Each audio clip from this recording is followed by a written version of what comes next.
안녕하세요. 소심파 투자자입니다. 틈틈이 자기계발서를 읽었지만 이 책을 통해 나 자신을 발전시켜야겠다고 생각한 적은 별로 없었다.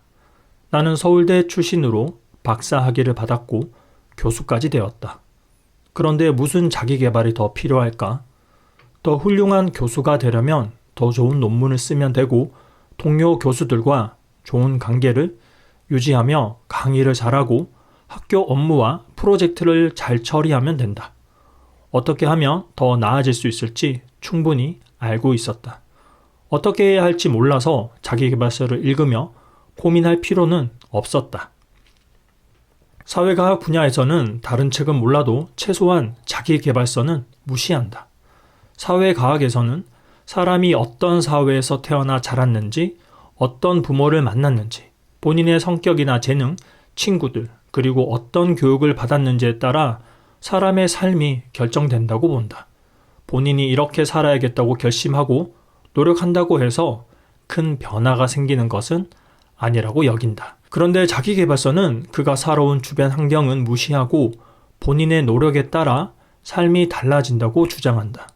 그래서 사회과학에서는 자기계발서를 무시할 수밖에 없다. 학계에서는 자기계발서를 책을 팔기 위한 상술에 불과하다고 여기며 그걸 읽는다고 인생이 바뀐다고 생각하지 않는다. 자기계발서 몇 권 읽고 사람이 달라질 수 있다면 왜 사람들이 고생하며 살겠는가? 사람이 바뀌는 건 쉬운 일이 아니다. 자기계발서의 가치를 인정하지 않으면서도 내가 계속 읽은 이유는 간단히 읽을 수 있었기 때문이다. 논문이나 학술서, 일반 책 중에서도 두껍고 어려운 책을 집어들면 머리가 아파온다. 머리를 쉴 수 있는 다른 읽을 거리가 필요했고 그래서 자기계발서를 읽었다. 책장을 휙휙 넘기며 책 한 권 읽었다는 충만감을 느낄 수 있었다. 자기계발서를 쌓아두고 본격적으로 읽은 것도 아니다. 다른 책을 읽다가 로테이션식으로 가끔 읽었다. 이때는 하루에 한 권 정도의 책을 읽었다. 10권 읽을 때 자기계발서를 한 권 정도 읽었으니 한 달이면 3권쯤 읽은 셈이다. 이 흐름으로라면 1년에 36권, 3년에 100권을 읽게 된다. 그렇게 자기계발서를 읽어왔다. 자기계발서는 읽으면 읽을수록 내용이 비슷하다. 자기계발서 작가들이 스스로 주제를 발굴하기보다는 서로 다른 책을 참고하다 보니 똑같은 사례도 많이 등장한다. 자기계발서의 내용은 천편일률적이었다. 대표적인 메시지는 이렇다. 가능한 한 숫자로 목표를 세울 것. 목표를 글로 쓰거나 사진으로 만들어 항상 주위에 둘 것. 목표를 항상 의식하고 상기할 것. 실패해도 노력할 것 등이다. 새로운 것은 없었고 이전부터 들어온 메시지들이었다. 그렇게 자기계발서를 읽으면서도 그 내용대로 구체적이고 수치로 표현되는 목표를 세우거나 적어둔 적은 없었다. 나에게는 그 또한 책일 뿐이었다. 그런데 어느 순간 자기계발서를 읽다가 이런 생각이 떠올랐다. 자기계발서에 하라는 대로 한번 해볼까?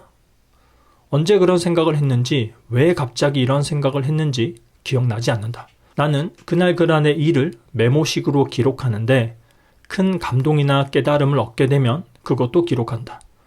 그런데 자기계발서에서 하라는 대로 한번 해볼까? 라는 생각은 기록하지 않았다. 이 생각이 큰 깨달음으로 다가온 것이 아니라 스치듯 지나가는 생각이었다는 뜻이다. 그때까지 자기계발서를 읽으면서도 책에서 하라는 대로 해보자는 생각은 한 번도 하지 않았다. 논문이나 학술서라면 몰라도 일반 책을 읽고 내 삶이 더 나아질 것이라고는 생각하지 않았다.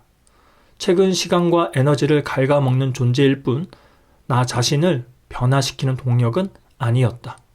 그러나 책에서 하라는 대로 한번 해볼까 라는 생각이 들고 나서 나는 자기계발서에 쓰인 대로 해보기로 했다. 우선 목표부터 세웠다. 그 목표를 글로 썼고 매일 목표를 바라보며 상기했다. 이때 세운 목표는 별다른 것이 아니었다. 벤츠를 타자였다. 당시 교수 월급으로 벤츠를 사는 것은 무리였다. 고참 교수가 된다면 모를까 신입 교수 연봉으로는 어림도 없었다.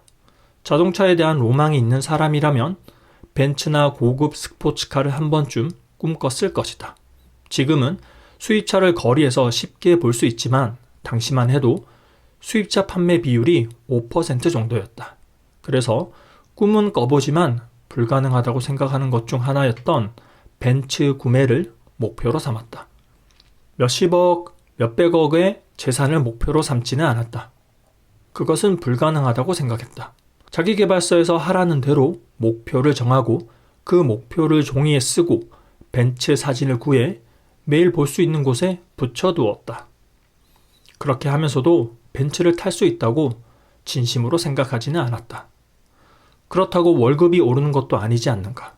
교수 월급은 호봉제식으로 매년 조금씩 오르지 몇 년 사이에 50%, 100%씩 오르지는 않는다.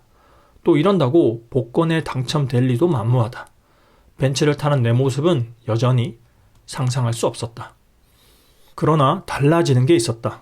이전에는 벤츠를 사고 싶다는 생각뿐이었다. 이제는 어떻게 하면 벤츠를 살 수 있을까를 고민하게 되었다.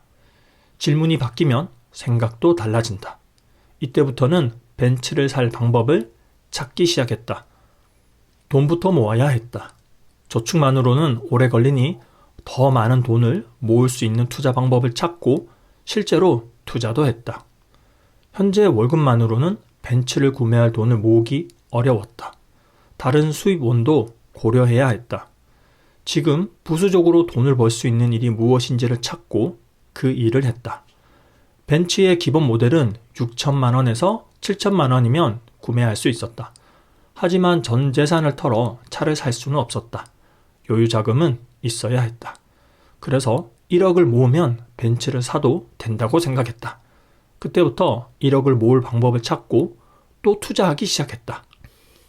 시작한 지 3년이 지나서 1억이 모였다. 벤츠를 살 수 있는 돈이 모인 것이다. 처음에는 동급의 아우디를 샀고 몇 년 후 벤츠로 차를 바꿨다. 2014년에 출간한 나는 자기계발서를 읽고 벤츠를 샀다 라는 책이 이때의 일을 다룬 것이다. 나는 결국 자기계발서의 힘을 인정할 수밖에 없었다. 나와는 인연이 없다고 생각했던 벤츠를 사야겠다고 마음먹게 하고 그것을 실제로 실현하게 만든 계기는 자기계발서였다. 그때까지 책은 단순히 읽을 거리일 뿐이었다. 책이 실제 생활에 영향을 끼치고 삶을 바꿀 수 있다고는 생각지 못했다.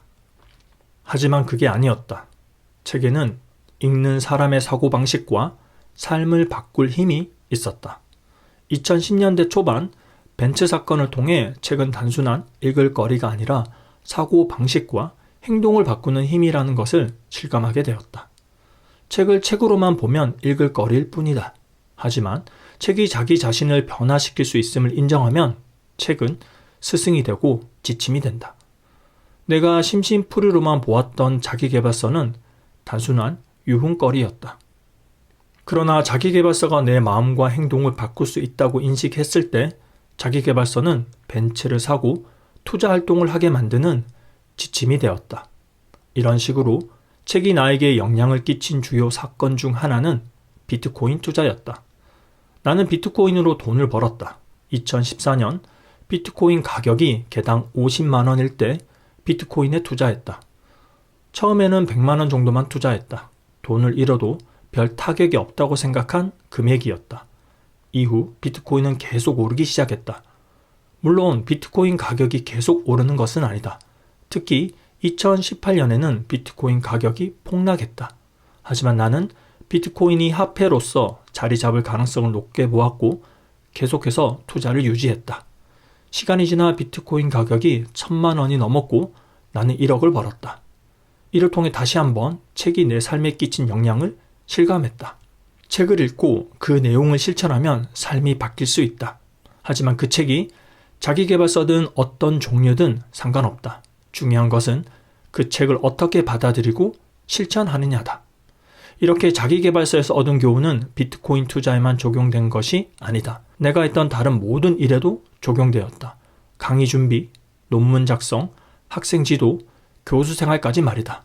책을 통해 얻은 교훈은 나의 삶에 깊이 배어들었고 지금도 내 삶을 변화시키고 있다. 감사합니다. 지금까지 소심파 투자자였습니다. 좋아요와 구독 눌러주시면 감사하겠습니다.